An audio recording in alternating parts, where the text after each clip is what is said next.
मुलाला काय आवडतं हा मुद्दा महत्वाचा नाही, काय खाऊन मुलाची तब्येत चांगली राहील हा मुद्दा महत्वाचा आहे. लोकांना काय आवडतं हा मुद्दा कधीच महत्वाचा नसतो, काय ऐकून लोकांचा उद्धार होईल त्याच्या वक्त्याला समजतो तो मुद्दा महत्वाचा असतो.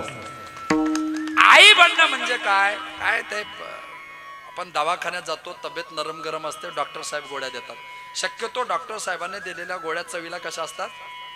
कडू. मग डॉक्टरांनी दिलेल्या कडू गोळ्या घेताना आपण डॉक्टरांच्या नावाने जो हरिपाठ म्हणतो त्याचा विश्वकोश वेगळा असतो. काही काही लहान लहान पोरं तर इंजेक्शन देताना डॉक्टरला शिव्या देतात, काही काही लात मारतात. डॉक्टर साहेब म्हटले बेट्या मला शिव्या दे, मला लात मार, मला काहीच फरक पडत नाही, पण मी दिलेल्या कडू औषधीमुळे जर तुझा रोग जात असेल ना तर तुझ्या शिव्या खाण्याकरता सुद्धा मी तयार आहे. ज्ञानोबराय तुकोबराय सांगतात, मी दिलेल्या कडू अभंग ओव्यांमुळे जर तुझा संसाराचा रोग जात असेल ना तर तुमचा अपमान सुद्धा सहन करायला आम्ही तयार आहोत.